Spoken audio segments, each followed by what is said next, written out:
sauti chopa woda Yesu. Mtoto wa Subaland.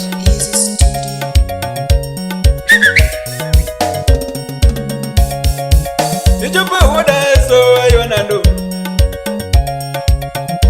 Ethigi jeni wanyona numa wendane.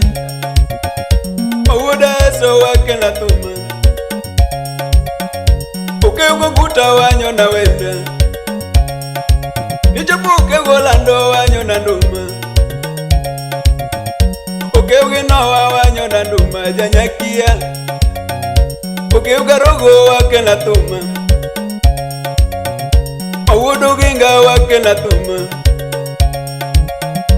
Imae donda jasu badengu. Imae donda jasu badengu. Usipi joni makoro dengo. Ajon ulini. Ethige jini jasu badengu.